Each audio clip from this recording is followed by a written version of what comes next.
Hey everybody, welcome to the Sharpe Way show. It is 7 p.m. on the East Coast, so you have to look at me. You didn't want to, but you have to. It's the rules. I'm here and very happy that I'm here. I have a guest, someone who I think you'll be very interested in hearing from, and I hope you will take a couple seconds to check him out. An author, an educator, an activist, and a self-proclaimed champion of freedom. And I love that part. James Keena, how are you? I am excellent. How are you, Larry? I'm doing great. I'm very glad you decided to come onto my show. You wrote a book. You've written several things, but the one thing that hit me, right, that came to me was your book, 2084. That, I mean, when I saw I actually saw, I think you have your publishing company actually put out a short video. And that I think is what got my attention more than anything. And you're basically saying that we're kind of in trouble right now.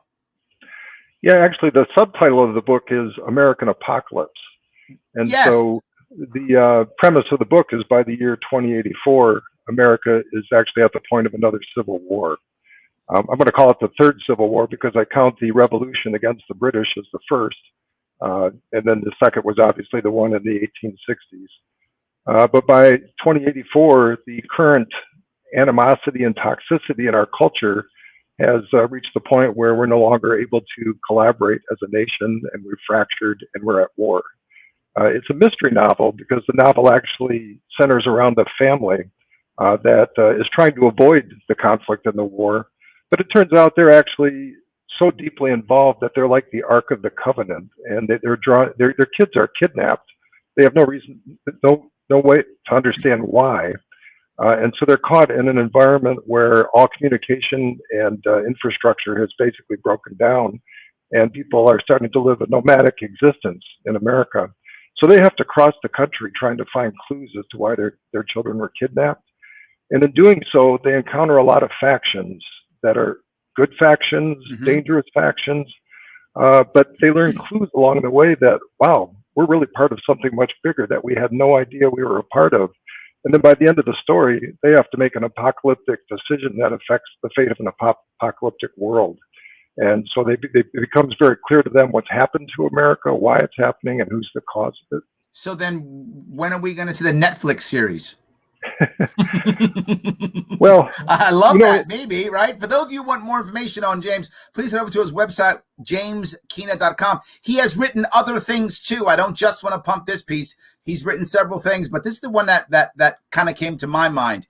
I want to go to why you picked 2084. I would push back and say, dude, it might be sooner than that. I mean, it's pretty bad now. I think some people might say more like 2034. I mean, maybe I'm exaggerating, but you see my point.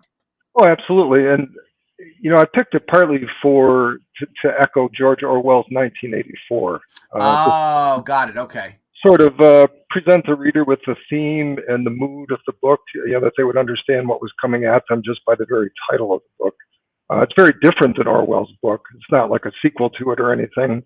But I would agree with your comment that things are happening a little faster than maybe I even anticipated, because I finished the manuscript in about January of this year, or last year, I mean.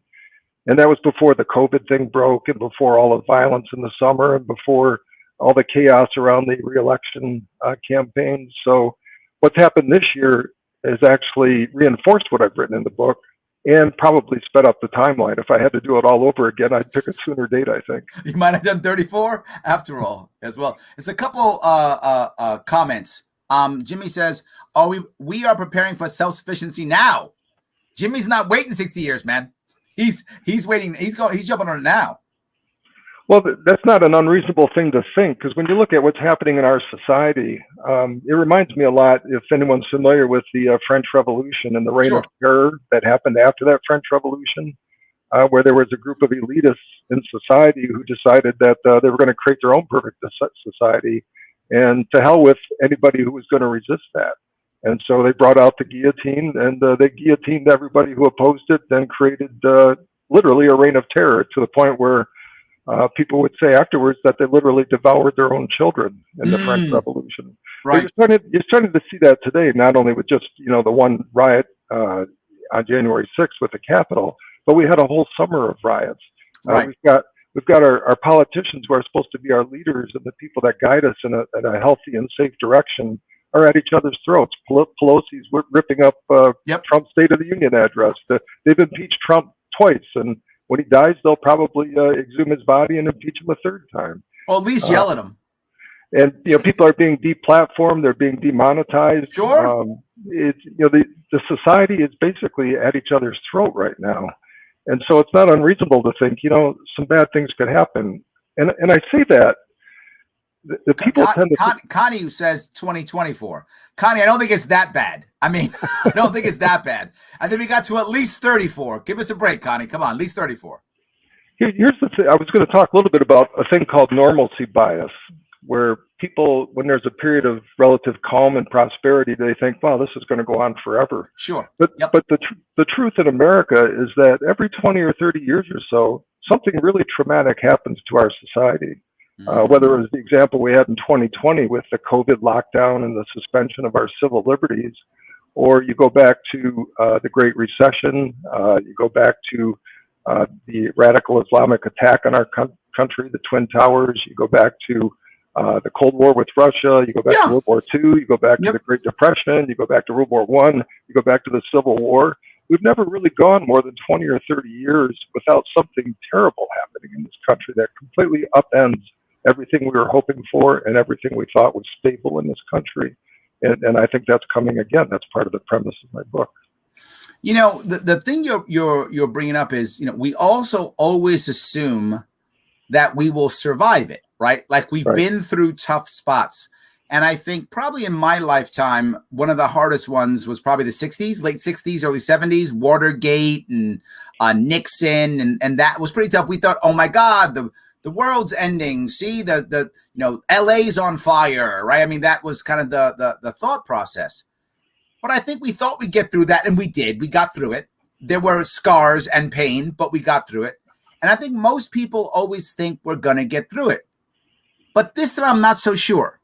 In other words, I think a lot of people are thinking more like what you're talking about, in that maybe this is as far as we can be pulled, right? Maybe there's a point that where this rubber band snaps. I think some people are concerned. I hope they're wrong, because I don't want your novel to come true, right? I don't want it to come true. I want to solve it. I want to save it. But what I used to think is that one savior would come, right? Bill Clinton will save us from everything because he plays the saxophone on TV. He'll be our savior. I was that idealistic youngster that I thought maybe somebody could do that. I'm no longer that youngster, but I still know it's us that has to fix it.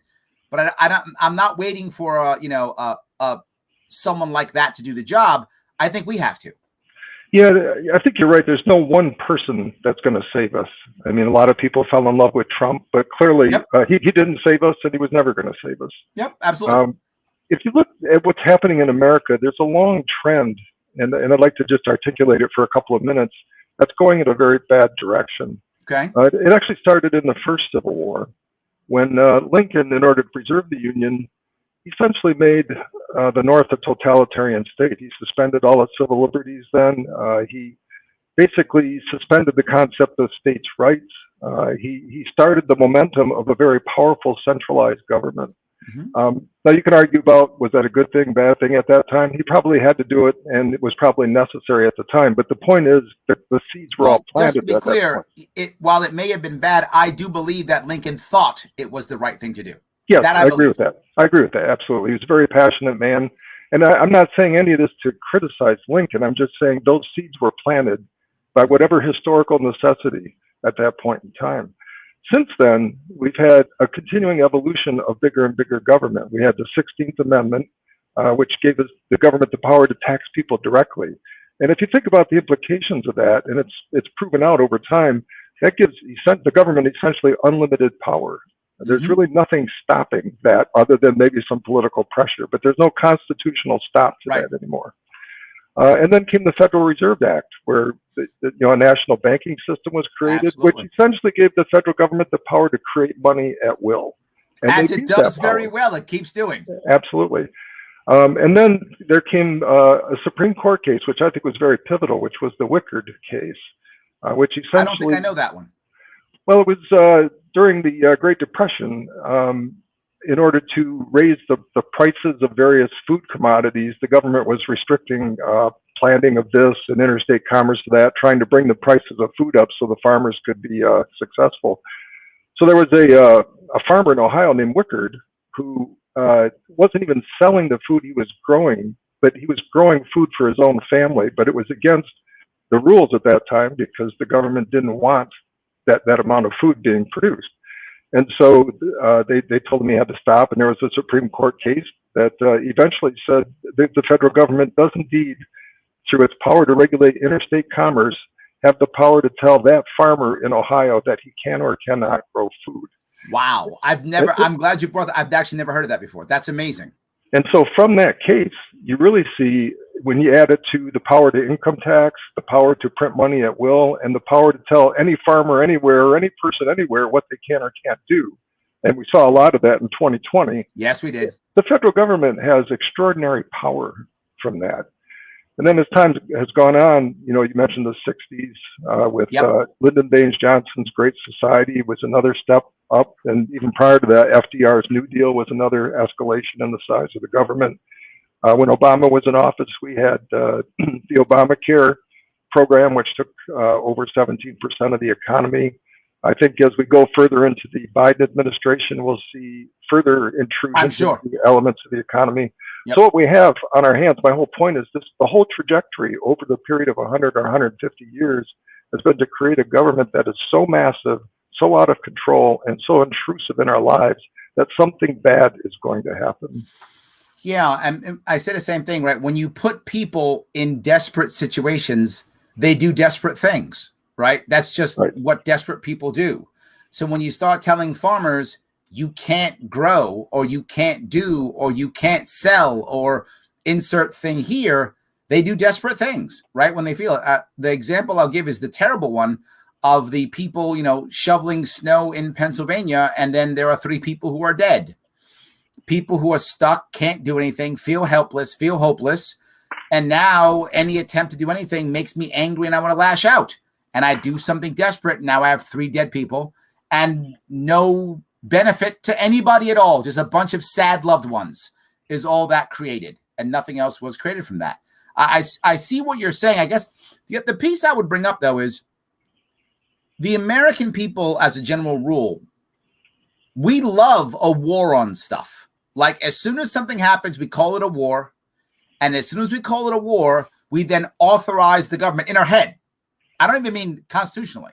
I mean in Americans' head, oh, well, it's a war, so we can do anything, right? It's a war on drugs, so we can put people in prison. We can seize their assets, civil asset forfeiture. We can do no-knock warrants, right? Because it's a war on drugs. Oh, it's a war on terror, so we can take away all people's rights. We can spy on our own people. We can bomb people without anything. Oh, it's a war on COVID. We can lock you in your home. We can make sure you don't go to your job. We can make sure kids don't go to school. It's a war on poverty, so we can make sure that you don't work. We can do all these things because it's a war. This has always been my fear, is that Americans are always afraid, and afraid Americans are our biggest enemy.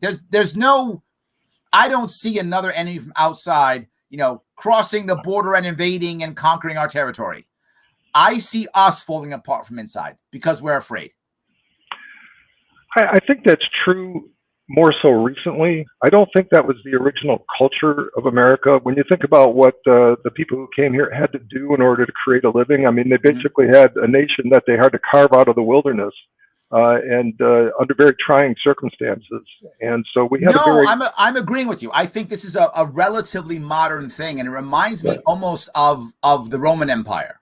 Right. If you look at the Roman Empire and the early empire, it's an aggressive empire trying to do things, trying to create the right reasons, trying to create the right everything, trying to create, precedent, everything that it could possibly do. Don't get me wrong, it was a brutal empire, but for its time, it was amazing. If you measure Rome with its contemporaries, it was amazing empire. But by the end, they were, lazy, laying around eating grapes. Right. I mean, they were falling apart by then. But this is exactly why I pointed out that during the first Civil War, or the second one in 1860, when Lincoln was president, that some of the things he did set an extraordinary precedent for over-reliance on the federal government. I mean, it literally was a war. He had to save the Union. He had to deal with the South, had to deal with the slavery issue. So it was an extraordinary circumstance. But he used that extraordinary circumstance, like I said earlier, to suspend civil liberties. He actually had the first income tax during the Civil War in order to fund the Civil War. He had the first welfare system set up during the Civil War. So those seeds of an overreaching government were planted by Lincoln.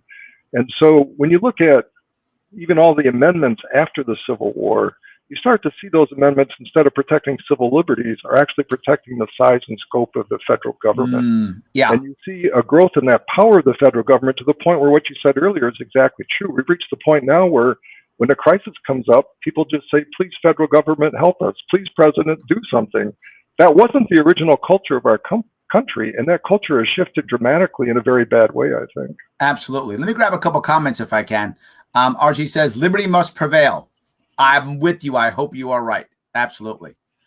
Joseph, I think, is on your side. Joseph says the unconstitutional suspension of our civil liberties. But I think what James is saying is that it's become constitutional, right? I mean, this is what you're saying, right? It's the suspension of our civil liberties.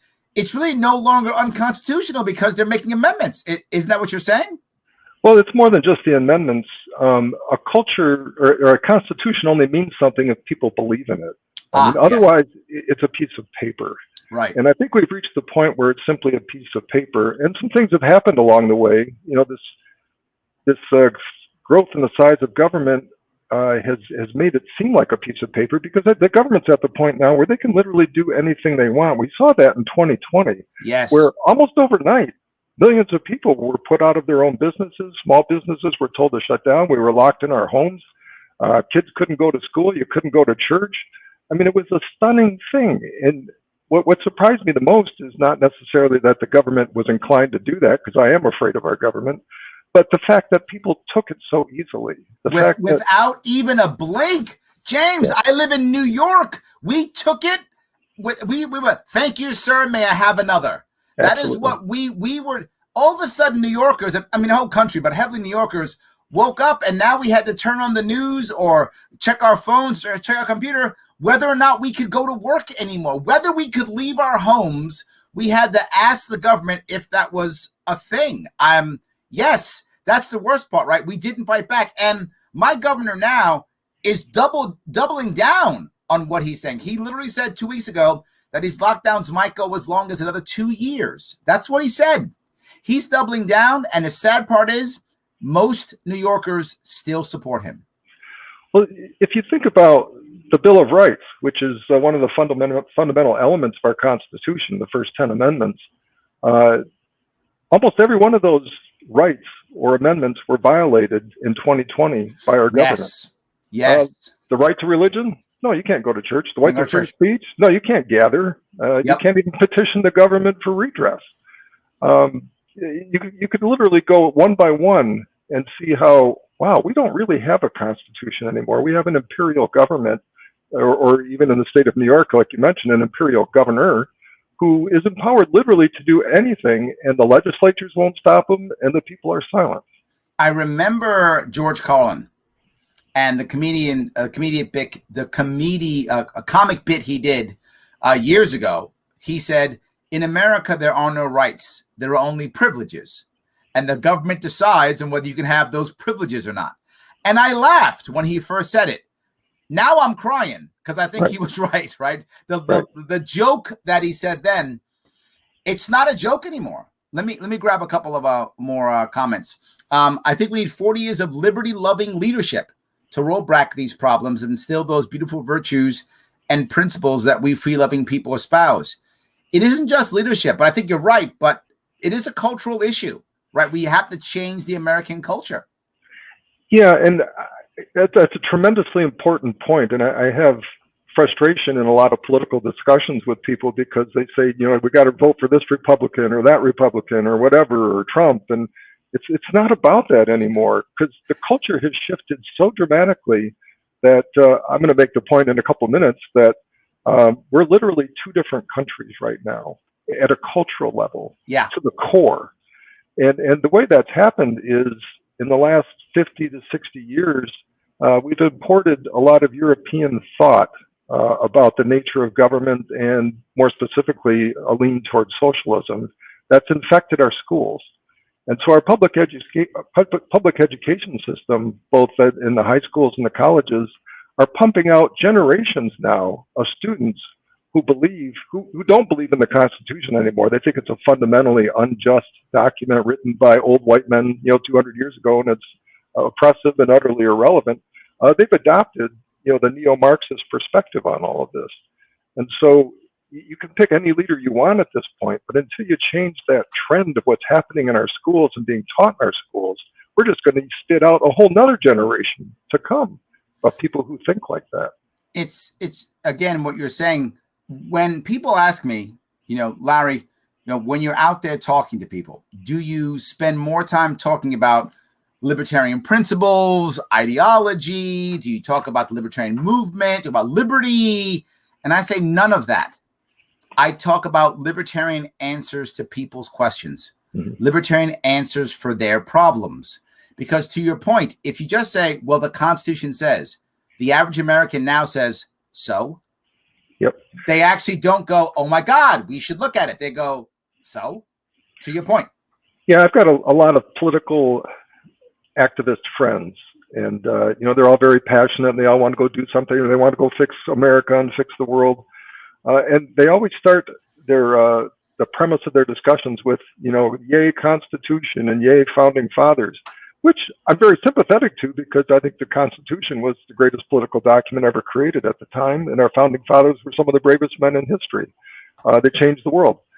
But that's falling on deaf ears now. Yes, it is. There are two entire generations who care nothing about that Constitution. And so, to your point, we need to speak a different language. Yes. To people.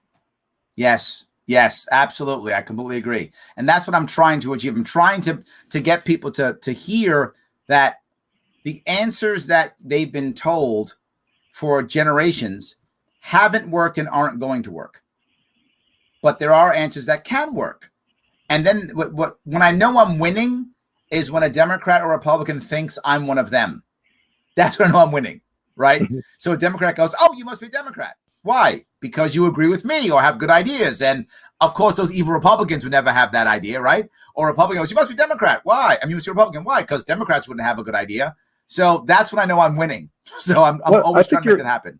I think you're onto something there, because even as I was writing this, my latest book, 2084 American Apocalypse, I had my own personal revelation, because I had my own political biases going into writing it. But as I wrote it, I actually surprised myself, and I came away with the conclusion when I got done writing it, that this is really all about the elites versus everyone else. Yes, and yes.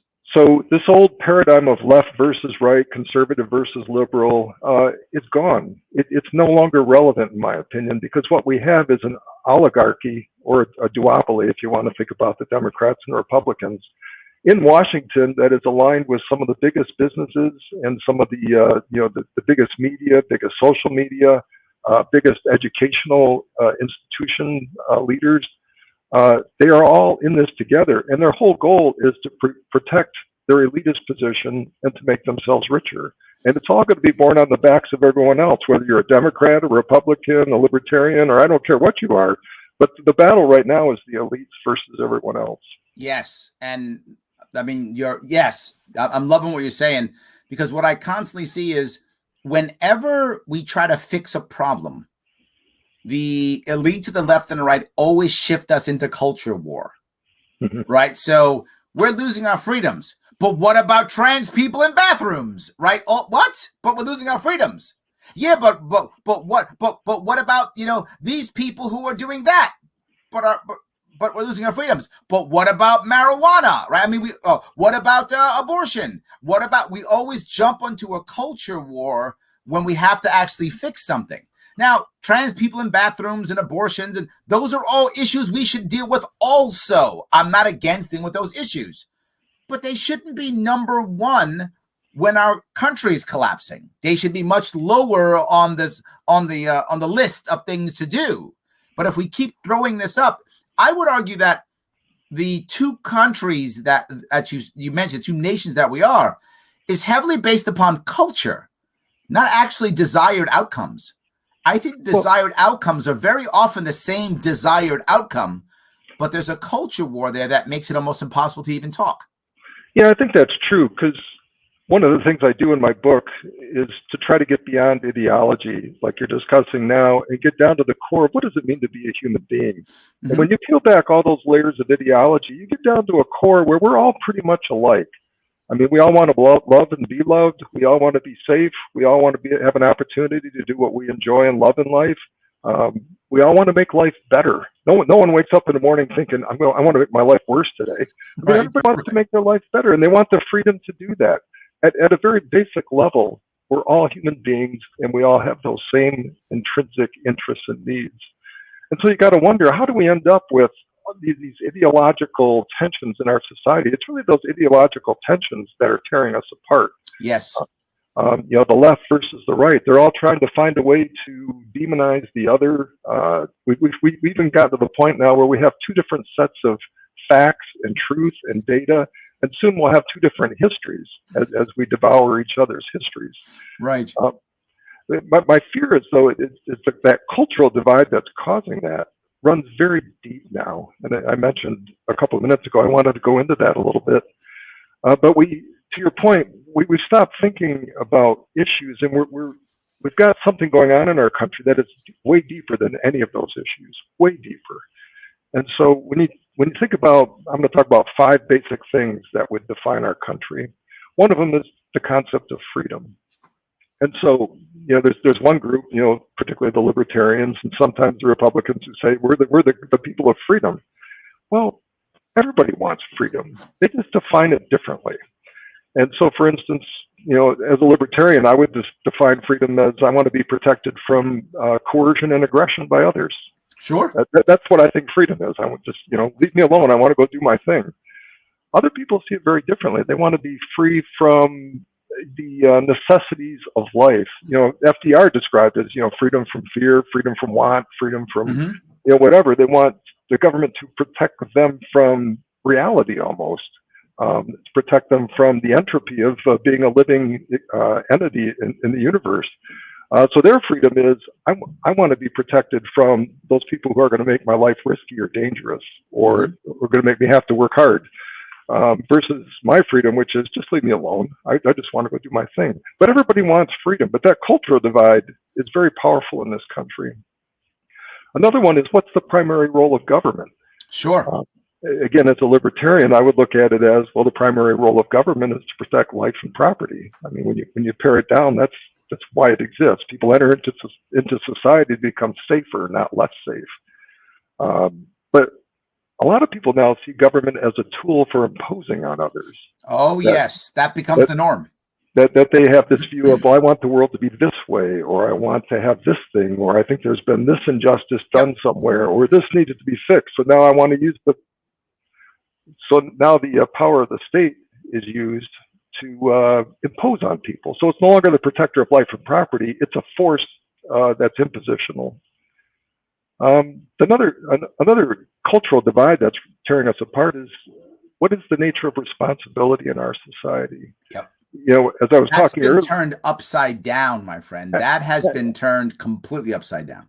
Absolutely. When this country first started, it was very much a concept of, you're responsible for yourself, that you have obligations to not only take care of yourself, but to protect yourself and make your own life better. That's your responsibility. And in order to do that, you have to be a decent, upstanding person in the community, or you're not going to succeed at that. That's been turned on its head. And now your responsibility is not for yourself, it's for everyone else. By the way, everyone else but yourself. You're no longer responsible for you. Or there's a point where I see it is that someone else is always responsible, not you. Right. Right. And I think that's one of the reasons that we see a growth in government. There's many, but I think one of them at a personal level is, if it's government's responsibility or anything that's big, right? It's the corporate's responsibility. It's the government's responsibility. It's this. then it's not mine. Then I don't feel guilty. Then I'm safe. I'm better because it's not responsibility, it's theirs. I don't have to take on that. And I think we have encouraged that at the local level even. Right. You said that perfectly. It's sort of a victim mentality that all these other external circumstances in the world are the cause of my misfortune, and I'm not the cause of my misfortune. But what happens in a collectivist state that tries to push that culture is that, well, you may not be responsible for yourself and you may be a victim, but everybody's responsible for everyone else. We're all in this together. And so you've given up your individual sovereignty in that bargain. And it's a terrible bargain to make, in my opinion. Another area where we've really separated ourselves as a country is in the concept of wealth creation. And, it used to be, and again, as a libertarian, I think wealth is a responsibility and a function of individual effort, risk-taking, making the proper investments that you need to make, and sacrificing along the way in order to gain some wealth. There's a whole nother school of thought now that says, well, wealth somehow magically exists. It came into being over the course of the years, and probably some injustice occurred, and it was stolen by colonialists or by racial imperialists or whatever. But now that wealth somehow exists now, and the only function is how do we divide it up equitably? And those are two very different views of the world. That one sees the world as, I'm going to take that wealth simply because I think I deserve it, and there was some injustice done, versus someone saying, well, I'm going to go get that wealth simply by earning it, creating, inventing, and taking a risk. So when you go through those things I rattled off about freedom and what is the proper role of government, and the nature of responsibility and the nature of wealth creation, we're two very different countries right now. But I really think, though, that you're right. We are different. But I think there's a middle ground that can be made if we go to the most important piece, which is nonviolence, right? Not forcing the other. The problem is most Democrats are afraid of Republicans. They think if Republicans get in charge, they'll force their will upon us. And most Republicans are afraid of Democrats because if Democrats get in charge, they'll enforce their will upon us. And they're basically correct. But if instead we had a world that said, look, if you want to be a collectivist or a socialist, all good. If you want to have companies that are run by all the workers, all good. Just don't make a law. Don't force me to join one of them. Don't force me to make my company that way. And if you think it's the right answer, go ahead. I hope you're successful and show us the right way. And we don't have that. We have your way is wrong or my way is wrong versus try what you think is going to work for you. I bring this up all the time. In a libertarian world, the Amish can survive and thrive, right? And they're a voluntary socialistic society. Enjoy, leave if you want to, don't, whatever, do your thing. But in a socialistic country, they can't. Every time you start a socialist or which becomes a totalitarian country, it is the smallest minorities that are always attacked, whether they're gypsies or Amish or in New York State, even Mormons. I mean, the Jews, obviously, in Europe. I mean, insert tribes in Africa, the Muslims in Burma. Every time that happens, it's a minority, right? But it's just the minority that we have in front of us. But in our world, libertarian world, the minorities can thrive any way they want to thrive. And if they know the right ways and we think they're right, we'll copy them. We're in complete agreement on this one, because if you look at my website, my motto is neither coerce nor be coerced. And so you can build an entire society around that, and a very peaceful society and a very successful society, if you just accept that basic premise that allow people to live their lives as they see fit, as long as they don't trample on the similar right of others. Don't coerce other people, and don't let them coerce you. And that's the basis of a peaceful and prosperous society. The problem we have, though, is that violates all the principles of neo-Marxism. And so this neo-Marxist influence in our society right now, where, for instance, I said, what do you do with wealth? Do you either choose to create it individually, which if you're in a non-coercive society, that is the only path. You go out and you earn your living, and you trade fairly with other people, and you bring value to a marketplace, and in exchange you get value back. I mean, that's what a cooperative, collaborative civilization does. Neo-Marxists don't think like that. They think, I'm simply going to take it. I didn't earn it. But I believe because of some historical injustice or because of some concept of equity, it's mine, even though I didn't create it or earn it. I'm simply going to take it. In doing so, that implies violence. I mean, nobody's going to just say, yeah, here, take my stuff. Yeah, but there's another part to that, right? The average American doesn't see, and I mean the average, not me or you, I think we're on the same page, but the average American doesn't see government as violence, right? In fact, if you ask the average American, well, you know, we're going to take taxes. Well, the government's going to take taxes. Yeah, and if you don't pay it, it's going to be violence. No, it's okay. We voted on it, so it's not violence. No, it's government, so it's not violence. Now, I know to you and I, that doesn't make any sense. But to, I think, many Americans, that is really how they think. They think it's not violence because we voted on it. It's not violence because it's government. Therefore, it's not violence.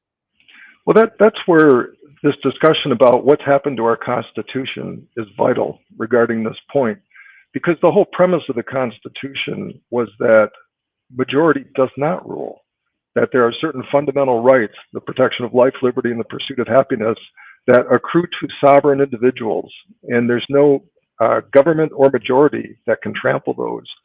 But what's happened in our country now is we've switched over from that concept of individual sovereignty to the concept of majority rule, that essentially, to your point, whatever people voted for is now right. It's now moral. It's now correct.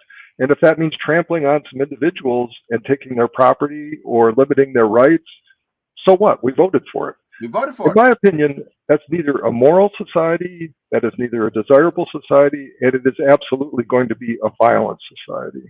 And that's where we're at. Let me grab a couple more comments. Sean says, once people have blatant disrespect for the institutions that govern us, a country is doomed. It's the people who run them at fault for our problems, not the actual institutions. I think there's some truth to that. I think we have to have some respect for our courts and things like that. Otherwise, why would you? So many people wouldn't want to enforce their contracts and such. I think there is something to that. The question, I think, in my view at least, is what are we considering an institution, right? Just because we've had it for a while doesn't mean we should have it, right? Taxation, income tax is now an institution. The IRS is an institution. I'm not happy about that one, right? So I'm not sure all of them, can we put them all together? Well, the surveillance state is now an institution. Oh, well said. Yes, absolutely. Is that good? I don't think so. I think that's going to a tremendous opportunity to violate everyone's life and liberty. You know, it's a historical fact that the National Socialist Party in Germany was voted into power. Yep. They were democratically elected. I say it all the time. Yep. The fact that they were chosen as leaders doesn't give them any moral sanction for what they did. Things are either right or wrong. And one of the beauties of our Constitution was that we had a compact as a civilization that said, this is fundamentally right in our society. It doesn't matter what majority rises up to say, I'm going to vote for this or vote for that. There are certain things that we have said are sacred to us as individuals in our society. And we've lost that. And that's the downfall of our country right now. It's not which leader did we pick or even what our institutions are doing right now. It's the fact that we've surrendered the sovereignty of the individual to the whim of majority rule. Here we go. Well, you got a fan in John. John says, great guest, Larry. So you got a fan. Well, thank you. So there we go. Well, if you want more about James, please head over to jameskeena.com to check out what he's doing over there. If you want to, of course, please like, comment, and share. And guys, if you like the people I'm bringing aboard, then do me a favor, support the show. Head over to patreon.com/Sharpe Way. If you can throw me $10 so I can keep doing this, I'd appreciate it. If you can do it, I would love that. That keeps the show going. You know it's going. Every day I keep rocking and rolling. I'm keep showing up. So help me out if you can. And of course, to make my sponsor happy, the Advocates, they have a new test, the Election Integrity Survey. It's in the link. If you look in the show description, click on that link, take that survey and share it. Let people know what you think about the election. Where do you stand with others in our country? Take that, make my sponsors happy, make me happy. Please go ahead and do that. I appreciate that. So let me keep moving if I can. Let's see. Tom says, save me from the people who would save me from myself. They have muscles for brains, gang of four. So thank you for that, Tom. I appreciate that. That's good. Pete says, we have to stop believing that the old parties are going to become our saviors. They aren't. I'm with you completely. Well, Go ahead, James. I am too. And, for many years, I was part of the Tea Party movement, and many in our group wanted to make themselves part of the Republican Party and somehow convince the Republican Party to get back to its roots and protect our basic rights and our individual sovereignty. I was always skeptical, but it was the group I was running with, so I helped them out for about 10 years now. But I have to say I'm at the point where I don't believe either of the two major parties, is going to lead us to the promised land here. And I think what happened with Trump, it's an interesting phenomenon in my mind. I'm not a big Trump fan personally. I don't think he was all that wise. I don't think he had some great, wisdom and solution to our country, but he was very perceptive. And he saw a budding alliance in our society that I think both major parties were ignoring, and that there was a large group of people in our society who were feeling left out by these two elitist parties. Yes. And I think Trump tapped into that. And that's not because he's some great philosopher or anything. He just saw it for what it was. And I think that's the legacy he's going to have. It's not like, hey, we're all Trumpists now, or Trump's our savior. No, he pointed out to us, hey, there's a different group, an alliance in our society that shifted from that old left-right Democrat Republican paradigm. And in my opinion, it's a golden opportunity for the Libertarian Party to if they see it properly and can tap into it properly, to make some huge inroads here. Oh no, we're not. I'm trying to, but they're not.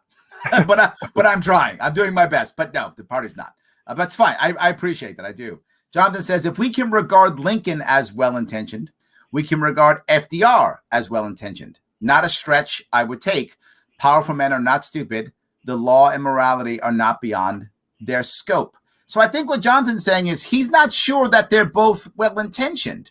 My opinion on that is I don't think every president was well-intentioned, but I do think most were. I think most did what they thought was right for the country, even though they did that. And the best example I can give in my lifetime, I think, is Jimmy Carter. I think Jimmy Carter was not a very good president, but I don't think he's a bad person.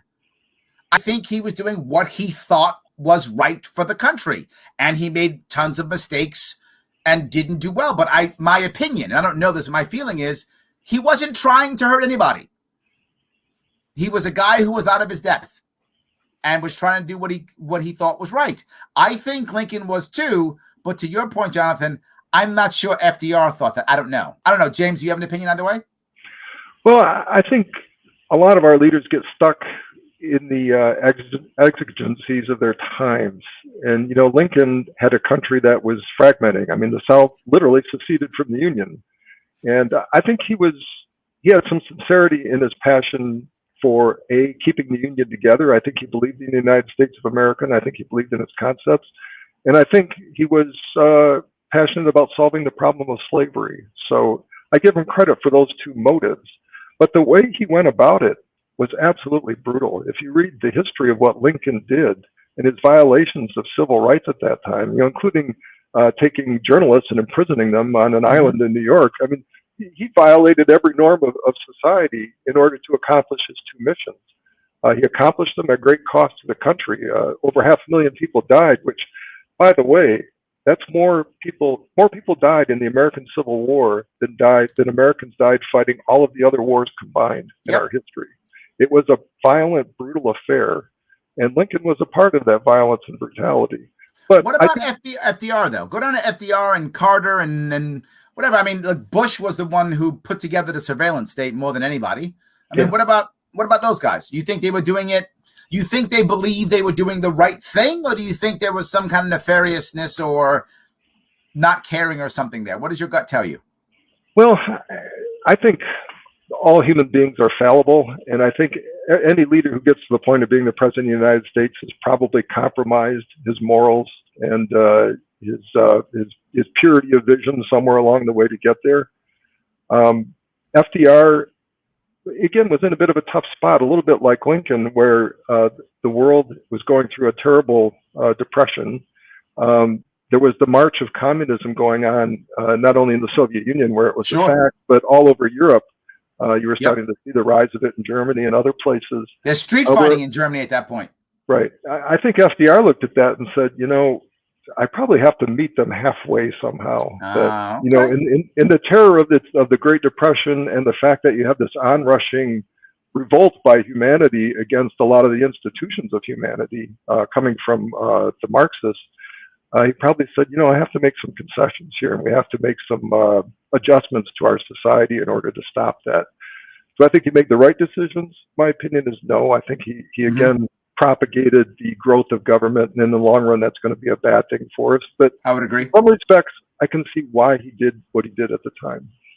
Look at that. See, we're being good, guys. Connie says, yep, the government tells you what you can grow, charges to hunt and fish, basically interfering with feeding our own families. It's beyond ridiculous. Yes, and we take it, Connie. Absolutely.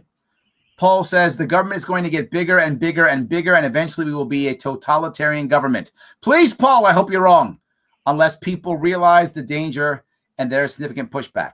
But that's kind of what you're talking about now, isn't it, James? I mean, this is what you see in the future, right? Using your crystal ball, you see a pushback, right? Or no? Well, I do see a pushback, because what can't go on forever won't go on forever. And there is a certain point where people, you know, they'll take a certain amount of abuse from any direction, you know, whether it's in a relationship or even from your government, because people tolerate stability, they tolerate tradition, they tolerate, hey, I just want to get along to the next day kind of mentality. But at some point, that becomes so oppressive that people put down their tools and they pick up their guns. That happens. It's happened everywhere in the world. Even in the Soviet Union, you know, there was a reaction against the Marxist revolution there, and it became very violent. In Eastern Europe, it became very violent. That violence is not like old history, you know, where you got to pick up a book from 2,000 years ago. This is stuff that's happened in our lifetime. Right, sure. And we can't say we're immune from it. And when you have a government in the year 2020 that literally, in my opinion, announced itself as a totalitarian government. I mean, they tell us it's not permanent. Maybe not. I'd like to think it isn't, but it doesn't seem to be going away. It hasn't happened yet. So I mean, do they ever give back power? I don't remember it ever happening. Well, no, to the point one of your viewers made in the comment there, I made a bet with someone about 10 years ago when we were debating who was going to be president. And I said, you know, it doesn't matter, because after the next 4 years, whoever wins the presidency, the government's budget is going to be bigger. There's going to be more regulations than before. There's going to be more taxes than before. And we're going to have less freedom than before. And I don't care who wins the election. That will be the result after 4 years. I've never been wrong in that prediction. Yes, it's funny. I said all the time, people got mad at me. They said, Larry, why didn't you either get all in behind Trump or get all against Trump and get behind Biden? I was like, because either way I was going to be in trouble. I'm trying to vote for the future. I wanted a libertarian future. So I voted libertarian, and I was hoping others would follow me. Clearly not enough did. But I was hoping more would follow me to grow for a libertarian future, because I agree with your point completely. Yeah, and I think, as we were discussing a little bit earlier, I think Trump has identified a group of people. I don't want to call them in the middle, because it almost seems like they're between the right and the left. And in my opinion, they're not. They're just a group of people who want to live their lives. They want to work hard. They want to be peaceful. They don't want to go off to a foreign war somewhere. They don't want the government in their bedroom. They don't want the government in their wallets. They just want to go live their life. They want to work hard, and they want to make things better than they were before for themselves and their loved ones. I think there's actually a rather large group of people in the United States who would fall into that category. But right now, neither party's servicing them, neither of the main parties. Yeah. And I think whether it's the Libertarian Party or some other group, if they can target that group and energize them and give that group a vision and a hope, I think there's some future there.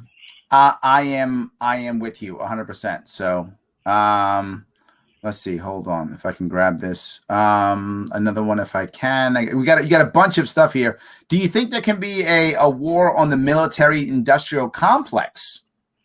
That's not a bad idea. I like that. Kind of trying to get rid of the military-industrial complex.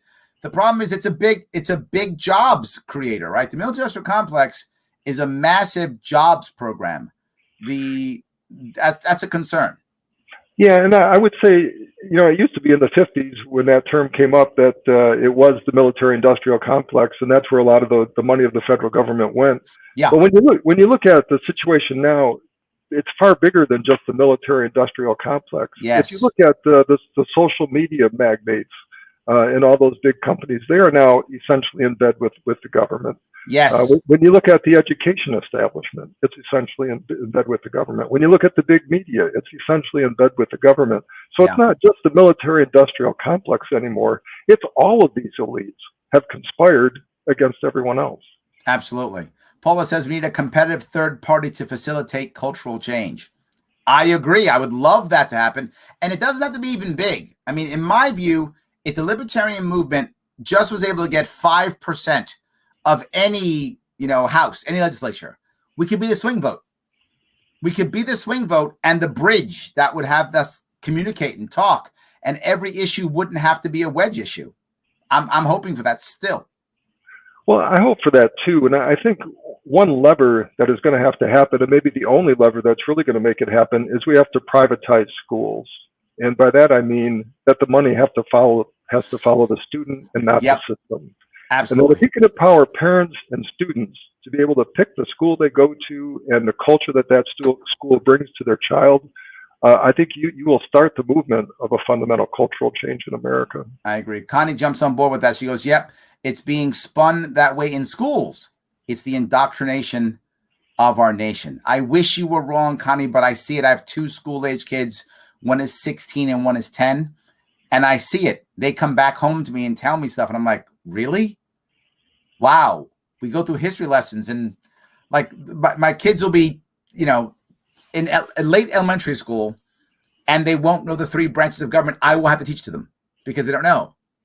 I'm teaching this stuff to them. It's a frightening thing. I've got 8 kids, so I've seen a lot of them go through the public school systems. But one of them we homeschooled for a while, but we used the curriculum that had been established by the State Board of Education to do the homeschooling. And it was the same curriculum used in the public schools where kids go to school. But it was frightening to watch your student go through that curriculum because it was a very anti-American curriculum. And we got a very good look at it because every day you're doing it. We were somewhat obligated to show it to our child because that's the curriculum he was using. And we told him a very different story as we were going along, that there's a different America and a different perspective on it. But it really opened my eyes to what's being taught in our public schools. It's frightening. Absolutely. Sam says, now that we know we can impeach former presidents, it is time to impeach FDR and Truman. Who cares if they're dead? There we go. Dig up their corpses and sit them in the Senate for their trial. And he puts in there sarcasm. He's obviously teasing. But it's a point, though, isn't it? I mean, do we want to? And I guess we kind of did it just now. We were talking about the past, but I think what we just did is we talked about FDR, not in a way to go, FDR is a terrible person. We hate him. Terrible. We spoke about what we thought he might have been going through and thinking, even though in both of our eyes, what he did was wrong. Yeah. I wish more people would do that. Yeah. And I think the dialogue has to happen at a lower level. I mean, we can vilify an FDR, we can vilify a Clinton, we can vilify a Trump, but the truth is America's not talking anymore. Yes. Our social medias have gone 2 separate ways. Our mainstream medias have gone 2 separate ways. And even in groups, I mean, we're starting to become very tribalized, and that happens naturally when truth starts to die, and it's hard to tell what truth is anymore. When truth starts to die, people rally to their tribal mentalities. And we're seeing a ton of that right now. We've all just gone to our tribal corners, and we're going to duke it out. And we can wait for, like we were talking earlier, the big superstar leader to come along and save us all. But, at some point, we got to get down to it ourselves. Absolutely. William says, America's gone. William, I hope you're wrong. I got some downers here today, James. I'm sorry. Controlled by elite bankers after the Civil War / bankrupt, the country was sold out. The country was sold out. I think that's true. But I'm hoping in my heart that there's still a chance to save us. And maybe it's possible that I'm naive. And it's possible that I'm just an optimist. But if so, so what? I want to save our country. Well, I do too. That's probably why I wrote the book. I mean, it sounds a little bit pessimistic with the title, 2084 American Apocalypse. But I wrote it as a warning to the American people that this is where we're headed.